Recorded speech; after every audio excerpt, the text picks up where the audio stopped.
Break के बाद रुक करेंगे बुलेटिन की ओर। इस बुलेटिन में बात करेंगे भोपाल की, जहां मुख्यमंत्री डॉक्टर मोहन यादव ने विभिन्न धार्मिक एवं सांस्कृतिक लोकों के निर्माण की समीक्षा बैठक की। आगे बात होगी हमीरपुर की, जहां मूसलाधार बारिश में बाढ़ जैसे हालात हुए उत्पन्न। साथ ही आगे चर्चा होगी पाकुड़ की, जहां पाकुड़ विधानसभा में स्तरीय कार्यकर्ता सम्मेलन का हुआ आयोजन। ऐसी तमाम खबरों पर विस्तार से करेंगे चर्चा। मध्य प्रदेश में कुल 18 धार्मिक एवं सांस्कृतिक लोक प्रस्तावित। जब ये लोक बनकर तैयार होंगे, धार्मिक पर्यटन में क्रांतिकारी वृद्धि होगी। उक्त बातें संस्कृति, पर्यटन, धार्मिक न्यास एवं धर्मस्व मंत्री धर्मेंद्र सिंह लोधी ने कही। उन्होंने आगे और क्या कुछ कहा, आइए आपको सुनवाते हैं। आज प्रदेश के यशस्वी मुख्यमंत्री डॉक्टर मोहन यादव जी के नेतृत्व में जो मध्य प्रदेश में लोक बन रहे हैं, उनकी समीक्षा बैठक आयोजित की गई, जिसमें महाकाल लोक की तर्ज पर और जितने लोक हैं जो बनाए जा रहे हैं, क्योंकि महाकाल लोक जब बना था तो निश्चित रूप से मध्य प्रदेश में धार्मिक पर्यटन बहुत तेज़ी से बढ़ा है।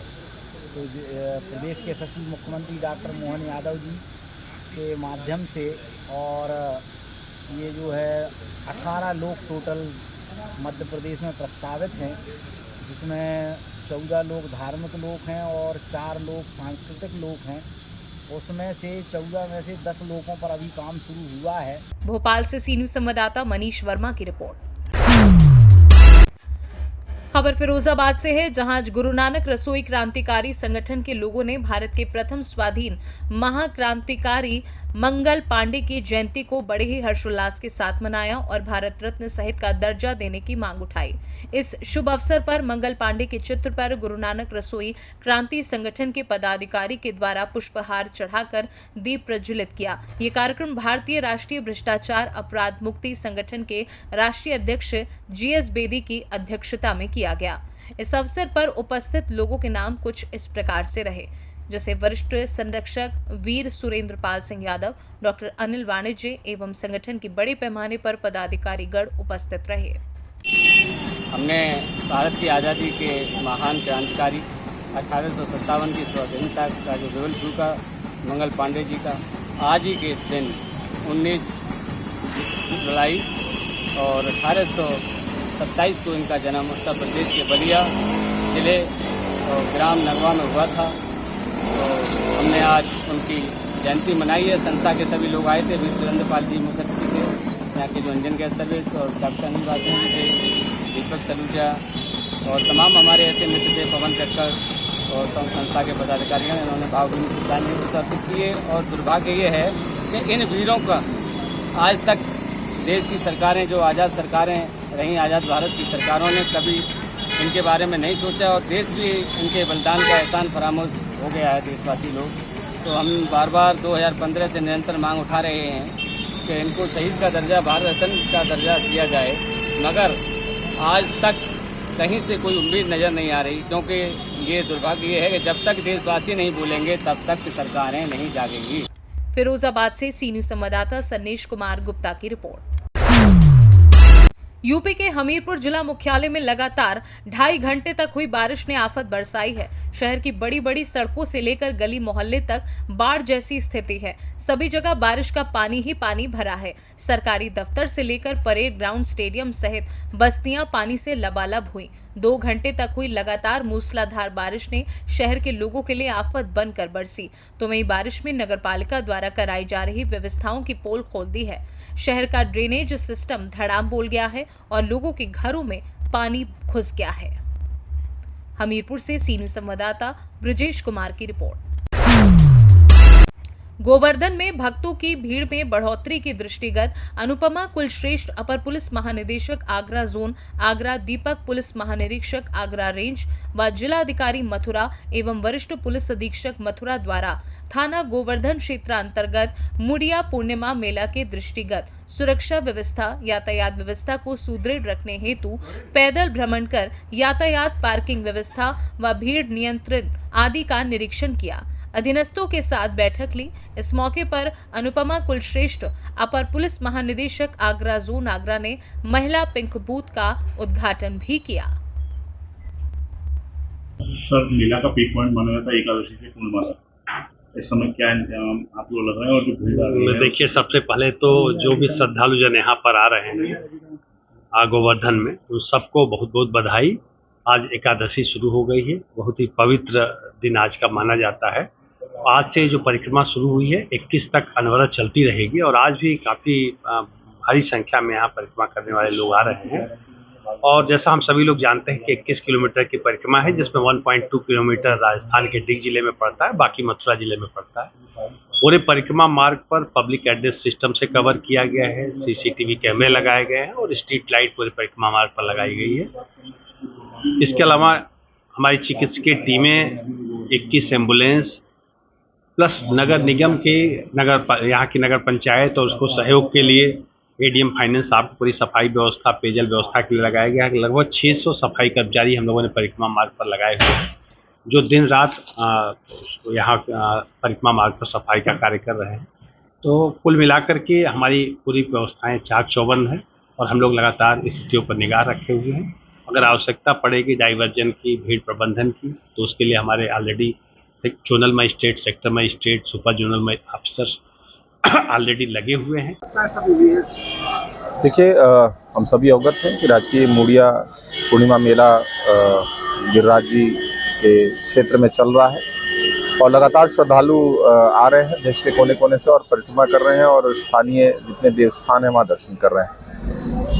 जैसा कि सुरक्षा व्यवस्था की अगर हम बात करें तो पर्याप्त सुरक्षा व्यवस्था सुनिश्चित कराई गई है। 9 सुपर जोन, 21 जोन और 62 सेक्टर्स में विभाजित करके पूरे पुलिस फोर्स को लगाया गया है। यातायात की व्यवस्था के लिए प्रॉपर पार्किंग की व्यवस्था की गई है, 50 से ज़्यादा पार्किंग बनाई गई हैं। उसके अलावा सफिशिएंट यातायात पुलिसकर्मी भी सभी रूटों पे डिप्लॉय किए गए हैं। मानसी गंगा तथा अन्य स्थानों पर जहां कुंड है वहां चारों तरफ बैरिकेडिंग की व्यवस्था की गई है और साथ ही साथ जो हमारे फ्लड PSC के हमारे टीम्स है वहाँ पे डिप्लॉयड है कि किसी तरह की दुर्घटना वहाँ पे ना हो। साथ ही साथ मंदिरों में माताएं बहनें पूजा अर्चना करने आते हैं तो उनकी सुरक्षा को दृष्टिगत रखते हुए भी हमारी स्पेशल टीम्स लगी हुई हैं सादे वस्त्रों में अपराध नियंत्रण के दृष्टिकोण से। मथुरा से सी न्यूज संवाददाता जीवनदीप कल्याण की रिपोर्ट। पाकुड़ रविंद्र भवन में आयोजित 1 दिवसीय विधानसभा स्तरीय कार्यकर्ता सम्मेलन में पाकुड़ विधानसभा अंतर्गत पड़ने वाले विभिन्न प्रखंडों व पंचायतों के सैकड़ों कार्यकर्ता शामिल हुए। विधानसभा स्तरीय कार्यकर्ता सम्मेलन की अध्यक्षता व मंच संचालन झामुमो जिलाध्यक्ष सह सांसद प्रतिनिधि श्याम यादव ने किया। वहीं कार्यकर्ता सम्मेलन में उपस्थित कार्यकर्ताओं को संबोधित करते हुए राजमहल सांसद विजय हासंदा ने कहा कि आप सभी की मेहनत का नतीजा रहा कि इस लोकसभा चुनाव में यहां की जनता ने भरपूर प्यार व आशीर्वाद दिया। अब फिर से आप सब कमर कस लें क्योंकि कुछ समय बाद ही विधानसभा चुनाव होना है। आप सभी राज्य के लोकप्रिय मुख्यमंत्री हेमंत सोरेन की सरकार द्वारा चलाई जा रही योजनाओं का प्रचार प्रसार करते हुए तैयारी में जुट जाएं। उसमें फर्क बढ़ाए हैं तो मैं ये कह सकता हूं कि तमाम जो कार्यकर्ता यहाँ हैं उनकी मेहनत, उनका लगन, परिश्रम वो दिख रहा है। समीक्षा मैं उसको कह सकता हूं कि समीक्षा में हम पास इसको कहेंगे, पास नहीं, अव्वल दर्जे से पास। और साथ ही साथ आने वाले विधानसभा चुनाव में, क्योंकि अभी हम लोग गठबंधन के साथ ही चल रहे हैं। पाकुड़ से सी न्यूज संवाददाता पंकज भगत की रिपोर्ट। मुख्यमंत्री योगी आदित्यनाथ के आदेशों के क्रम में सहारनपुर में कावड़ मार्गों पर पड़ने वाले होटल एवं ढाबों पर रेट लिस्ट के साथ ढाबा संचालकों के नाम भी अंकित किए गए हैं। हालांकि कुछ ढाबा एवं होटल संचालक के द्वारा अभी तक रेट लिस्ट एवं संचालक का नाम अंकित नहीं किया गया है, लेकिन जिला प्रशासन ने सभी को होटल व ढाबों पर अपना नाम एवं रेट लिस्ट अंकित करने के निर्देश जारी कर दिए हैं। क्या नाम आपका? मोहम्मद तहसीन। तहसीन जी, बताइए आपने बोर्ड क्यों लगाया, क्या वजह है? अजी हमें पुलिस ने आदेश दिया कि बोर्ड लगाओ, हमने ये बोर्ड लगा लिया जी। हमें इससे फायदा ही है, नुकसान कुछ नहीं। अब कावड़ चलेगी, कावड़ में काम तो हमारा चलता नहीं, हम छुट्टी कर लेते हैं 10-12 दिन की। अच्छा जी, इससे तो हमें फायदा ही है, नुकसान तो कुछ नहीं है जी। सभी दुकानदारों के यहाँ लगे हैं या आपके नहीं, सब करीब जितने हमारे पास के हैं जी सबके लगे। सहारनपुर से सी न्यूज संवाददाता आशीष शर्मा की रिपोर्ट। चतरा में हुए पारिवारिक विवाद में पति ने जहर खाकर दी जान तो पत्नी ने छत से छलांग लगाकर मौत को लगाया गले। घटना सदर थाना क्षेत्र के नगवा मोहल्ले की है। मृतक की पहचान विकास कुमार एवं उसकी पत्नी रेशमी देवी के रूप में की गई है। घटना की जानकारी मिलते ही सदर थाना पुलिस मौके पर पहुंचकर दोनों शव को कब्जे में लेते हुए पोस्टमार्टम के लिए सदर अस्पताल भेज दिया है। बताया जाता है कि दीपक लोवागड़ा के अमाडी गांव का रहने वाला था, जो वर्तमान में चतरा शहर के नगवा मोहल्ले में घर बनाकर रह रहा था और चतरा हीरो शोरूम में काम करता था। मृतक के पिता अनूप सिंह ने बताया कि पति पत्नी में विवाद होता था तो आपस में समझाने का काम करते थे, लेकिन रात में क्या हुआ हम लोगों को कुछ मालूम नहीं, क्योंकि हम गांव में थे। आज सुबह गांव से ही ड्यूटी पर जेल आ गए थे। ये भी नहीं जानते हैं हम लोग, घर पे हम कोई नहीं यहाँ, तो दो बेटा पुत्र रहते थे। बड़ा मामला तो नहीं थी, आपस में कभी कभी तुतु में होता था कभी, तो उसमें फिर हम लोग समझा देते थे। भाई भी कभी आते थे, ये भी समझाते थे, है ना। इसका बड़ा भाई रांची चाहता था, ये भी समझाता था, लेकिन उस समय तक आप बात समझ तो जाता था, लेकिन बात फिर किसी का होता था। अब इसके बारे में तो आगे नहीं बता सकते हैं। इसके बारे में क्या नाम अनूप नारायण सिंह है, भोजपुर सैनिक प्लस कछपाल, यहाँ चतरा जेल में है। अनूप नारायण सिंह नाम है। मैंने कुलदीप कुमार सिंह नाम था पति का, और पत्नी का नाम रेशमी देवी। आपका बड़ चचा है, दोनों डेट कर गए। कैसे डेट के हम नहीं बता सकते। कभी बहुत क्या बात तो कभी सुने नहीं, से लड़ाई झगड़ा के मारा पीटे कभी हुआ नहीं, उसको कुछ नहीं कभी हुआ। आज तक सुने मोहल्ला को ये नहीं सुना आज तक, मोहल्ला रहता था ये सब। हाँ, नगमा की घटना है। कैसे वहाँ हम तो मौलिक के सुबह से ड्यूटी पर थे, अब अभी यहाँ यही लोग बेटा पुत्र दोनों रहते थे यहाँ पर। कभी काल आते जाते थे, देखभाल करते थे, सही बढ़िया चल रहा था। 2 दिन 3 दिन पहले भी आए थे, दोनों परिवार अच्छा से बातचीत अपने थे। आके हम देखभाल करके अपना फ्रेश होकर अपना चले जाते भी थे। कोई चीज़ की कमी बेसी इन लोग हम देख ताक के चल जाते थे। अब जो भी कमी रहता हम इनको पूरा करते रहते थे। जो भी दिक्कत, किसी प्रकार की दिक्कत नहीं होने दिया ये लोग को। लेकिन फिर भी आपस में अपनी कैसे बाता विचार में ये लोग बीच में कभी कभी उलझन कर दिया। शांत भी कराया, समझाया, लेकिन अभी तो क्या कैसे कर दिया। 2 दिन के पहले तक भी बढ़िया चल रहा था। हम कहीं नहीं आए, गांव से सीधे डायरेक्ट हम ड्यूटी चल गए। ड्यूटी से के बाद हम अभी ड्यूटी पर थे तो हमको वहाँ से जानकारी मिली। चतरा से सी न्यूज संवाददाता लकी की रिपोर्ट। तीसरी प्रखंड के बेलवाना पंचायत स्थित उत्क्रमित मध्य विद्यालय खोरों में इन दिनों परिसर से सटे पिंटू लाल द्वारा बागवानी को लेकर घेराबंदी की जा रही है। इस बीच वहां ट्रेंच की कटाई की गई, जिस कारण पूर्व से निर्धारित मार्ग से बच्चों एवं शिक्षकों का आवागमन बाधित हो गया। वहीं जानकारी देते हुए विद्यालय के अध्यक्ष एवं सचिव ने बताया कि उक्त विद्यालय के आगे पिंटू लाल का निजी जमीन है, किंतु विद्यालय आने के लिए लोग उनके जमीन से वर्षों से आते रहे हैं। आज पिंटू लाल के द्वारा बागवानी का निर्माण किया जा रहा है, जिस कारण विद्यालय के आवागमन का मार्ग बाधित हो गया है। उन्होंने विभाग एवं प्रशासन से मांग की है कि वर्षों पूर्व से जिस रास्ते से आवागमन होता रहा है वह सुचारू रहे। वहीं थाना सांसद प्रतिनिधि सुनील साहब ने कहा कि बच्चों को स्कूल आने जाने के लिए रास्ता आवश्यक है और यहाँ चुनाव के दौरान 4 पहिया वाहन भी आते हैं। अगर यहाँ रास्ता नहीं होगा तो सभी को परेशानी होगी, इसलिए वे जमीन के मालिक से एवं विभाग से मांग करते हैं कि यहाँ रास्ता दिया जाए। स्कूल में जब से हम प्रबंध समिति का अध्यक्ष बना, उससे कुछ पहले को लोग थे यहाँ अध्यक्ष, कोई भी मास्टर पढ़ा करके वो यहाँ चला भी गए। तब तक के ही पुराना रास्ता से ही बच्चा लोग आते जाते थे। आज जो है से ये स्कूल का रास्ता बंद किया बच्चा लोग का, जो कि बच्चा सब रोड पर आज उतर गए हैं। स्कूल आने के लिए रास्ता कुछ नहीं है।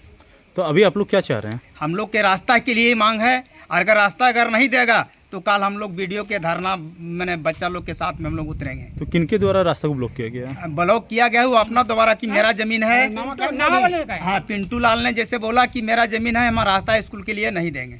जैसे जब हम आए तो देखें कि ट्रेंच कटा हुआ है, तो फिर उनसे हम पर्सनली मिले कि इस तरह से कटवा दिए हैं, तो बोले कि सर हम बगल से रास्ता छोड़ दिए हैं, लेकिन फ़िलहाल जो रास्ता छोड़ने की बात कर रहे हैं तो उसमें तो अभी संभव नहीं है कि उसमें बच्चे आए जाएं, और ये बरसात के समय में तो झाड़ी वगैरह भी है, और अगर बरसात होती है ज़्यादा तो कादो कीचड़ होगा, बच्चे छोटे छोटे आते हैं विद्यालय में तो वो फिर आ नहीं सकेंगे, काफ़ी दिक्कत होगा।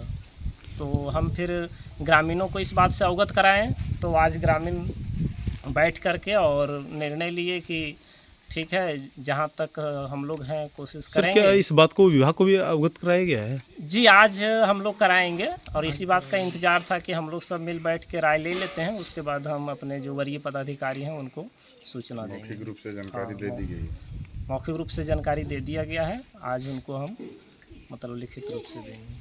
क्या नाम है सर आपका? जागेश्वर प्रसाद। गिरिडीह से सीनू संवाददाता आनंद की रिपोर्ट। आपने वह चर्चित गाना तो सुना ही होगा, तू मैके चली जाएगी तो मैं सूली पर चढ़ जाऊंगा। जी हाँ, ऐसा ही एक ताजा मामला कैमूर जिले से है, जहां झगड़े के बाद पत्नी बिना बताए चली गई मायके, तो नाराज पति ने पत्नी के दुपट्टे से फांसी लगाकर आत्महत्या कर ली और अपनी जान दे दी। मामला भभुआ थाना क्षेत्र के अखलासपुर गांव का है। वहीं सूचना पर पहुंची पुलिस मामले की जांच में जुट गई है। सूत्रों से मिली जानकारी के मुताबिक बताया जाता है कि मृतक अपनी पत्नी के साथ अकेले ही रहता था। इसका पूरा परिवार अहमदाबाद में रहता था। इसका एक बेटा है आशीष कुमार 2 वर्षीय और बेटी परी कुमारी उम्र 6 वर्षीय। हालांकि पुलिस के द्वारा मृतक के परिजनों को सूचना दे दी गई है, जहां सूचना के बाद परिजन वहां से चल दिए हैं। फिलहाल पुलिस शव को अपने कब्जे में लेकर आगे की कार्यवाही में जुटी है। बताइए कहाँ आइल बनी, क्या मामला बा? हम भभुआ में आए हैं, सदर अस्पताल में। क्या करने आए हैं? क्या करना है कि धीरज कुमार मेरे अथु थे, मौसी का जैसे मौसा लगते हैं। अच्छा। हाँ, उसका जैसे कि घर पर गए तो घर में जो देखे तो कोई नहीं था। हाँ। फांसी लगा के उस पर लटक गए थे। फांसी लगा के आत्महत्या कर लिया? हाँ, अपने ही से लगाया है फांसी? हाँ, तो अपने ही से न लगाया, कोई देखा नहीं तो अपने ही से न लगाया होगा। अपने ही से लगा लिया है? अब तो कोई देखा ही नहीं है तो क्या कुछ पता है कि कैसे लगा, क्यों लगाया? अब ये तो जानकारी नहीं है। पति पत्नी में झगड़ा होता सबसे होता है। अच्छा। पत्नी के बीच ही में विवाद में लगा है। अच्छा, उनके घर में कोई नहीं रहता था क्या? नहीं, घर में कोई नहीं, माता पिता सब है, बाहर में रहते हैं। खाली यही दोनों परिवार, पति पत्नी दोनों लोग रहते हैं? यही 2 परिवार थे। अच्छा। हाँ, परिवार के झगड़ा हुआ, हुटमुट हुआ। हाँ। परिवार भाग गए घर। मैं नैहर अपना? हाँ, नैहर भाग गए। हाँ। अब क्या इसके दिमाग में है क्या नहीं है? हाँ। फांसी लगा लिया। काची से फांसी लगाया था? वो अथू से, दुपट्टा से। दुपट्टा से बांध कर पंखे में बांध लिया था? पंखा नहीं था, पंखा का कड़ी था, उसी में बांध लिया था। सीढ़ी लगा कर मौत हो गई थी इनकी? हाँ, इनकी मौत हो गई। क्या नाम था इनका मृतक का? धीरज कुमार। इनके पिताजी का नाम? राजनाथ नोनिया। घर कहाँ था इनका? खलासपुर। थाना भभुआ, जिला कैमूर भभुआ। आपके बने इनकर? हम इनका मौसा लगा। मौसा बने। क्या नाम बाप के? अखिलेश नोनिया। घर कहाँ बाप के? खलासपुर। थाना भभुआ। कैमूर से सीनू संवाददाता ओम प्रकाश तिवारी की रिपोर्ट। बड़ी खबर कैमूर से है, जहां शराब की गुप्त सूचना के आधार पर वाहन जांच कर रहे उत्पाद विभाग के पुलिसकर्मियों को तेज रफ्तार ट्रक ने मारी जोरदार टक्कर और हुआ फरार। इस घटना में उत्पाद विभाग के 2 एएसआई सहित चालक गंभीर रूप से घायल हो गए। सभी घायलों का भभुआ सदर अस्पताल में इलाज जारी है। मामला दुर्गावती थाना क्षेत्र के छज्जूपुर पोखरा के पास का बताया जा रहा है। वहीं घटना के बाद सदर अस्पताल में इलाज के लिए लाया गया, जहां सभी घायलों का चिकित्सक द्वारा इलाज जारी है। इस मामले पर उत्पाद अधीक्षक शैलेंद्र कुमार ने जानकारी देते हुए बताया कि 3 कर्मियों को ट्रक ने टक्कर मार दी। उस ट्रक का पता किया जा रहा है, जल्द ही जब्त कर कार्यवाही की जाएगी। क्या घटना हुआ है? अरे हम लोग का गाड़ी का सूचना था, गए थे, गाड़ी की सूचना पर गए और गाड़ी लगा कर रखे हुए थे और गाड़ी पर बैठे हुए थे। कौन जगह पर? ये छजूपुर पोखरा। अच्छा। और उधर से डायरेक्ट उत्तर प्रदेश तरफ से आ रही थी गाड़ी। हम लोग उसको देखे भी नहीं, हम लोग तो गाड़ी में बैठे हुए थे, डायरेक्ट मारा, भाग गया। तो वहाँ जांच किया जा रहा था कि किस चीज़ का सूचना था कि सामान आ रहा है? हाँ, सूचना था, वही हम लोग क्या चीज़, शराब का सूचना था? शराब का सूचना था। अच्छा, तो मतलब कई लोग घायल हुए हैं? हम लोग 3 लोग घायल हुए हैं। मार के फरार हो गए। हाँ, तो अभी आप लोग सदर अस्पताल में भर्ती हैं, दिखा रहे हैं। जिनको चोट लगा है, किनको लगा है? ब्रिज किशोर पंडित। क्या है वो? ब्रिज किशोर पंडित SI हैं। अच्छा। रहमान अतुर SI है। और रजत है जो ड्राइवर है, प्राइवेट वाहन का ड्राइवर। 3 लोग हैं। अभी क्या स्थिति है? अभी स्थिति ठीक ठाक है, सुई दवाई होने से ठीक ठाक है। लोग टाका उका पड़ा है। क्या नाम है आपका? ब्रिज किशोर पंडित। क्या है आप? SI उत्पाद विभाग। कैमूर से सी न्यूज संवाददाता ओम प्रकाश तिवारी की रिपोर्ट। पाकुड़ प्रखंड अंतर्गत मुफस्सिल थाना क्षेत्र के तारानगर पंचायत में गुरुवार को हिंसक झड़प हुई थी, जिस कारण 3 पंचायत क्रमशः तारानगर, इलामी एवं नवादा के ग्रामीणों में आक्रोश की भावना व्याप्त थी। इन पंचायतों में स्थिति को देखते हुए निषेधाज्ञा लागू की गई थी। आज उसी संदर्भ में उपायुक्त मृत्युंजय कुमार वरणवाल व पुलिस अधीक्षक प्रभात कुमार ने मुफस्सिल थाना क्षेत्र अंतर्गत तारानगर इलामी गांव का दौरा कर दोनों समुदाय के लोगों के साथ बैठक की और शांति बरतने तथा अफवाहों पर ध्यान नहीं देने की अपील की। उपायुक्त मृत्युंजय कुमार वरणवाल ने कहा कि जो भी इस घटना में संलिप्त है वैसे लोगों पर सख्त से सख्त कार्यवाही की जाएगी, किसी को बख्शा नहीं जाएगा। आयुक्त महोदय एवं पुलिस अधीक्षक महोदय आए थे, उनके द्वारा जायजा लिया गया है कि क्षेत्र में तीनों गांव में नवदा, इलामी और तारानगर में जो 244 लगाया गया उसकी क्या स्थिति है। उन्होंने गांव में लोगों से मिलकर के, दोनों पक्ष के लोगों से मिलकर के बात की और शांति बहाली की स्थिति की भी समीक्षा की। पुलिस जो है सभी जगह तीनों गाँव में कैंप कर रही है। अभी स्थिति बिल्कुल शांतिपूर्ण है। पाकुड़ से सी न्यूज संवाददाता पंकज भगत की रिपोर्ट। फिलहाल के लिए बुलेटिन में बस इतना ही। देश दुनिया की बाकी खबरों को जानने के लिए आप देखते रहिए सी न्यूज भारत।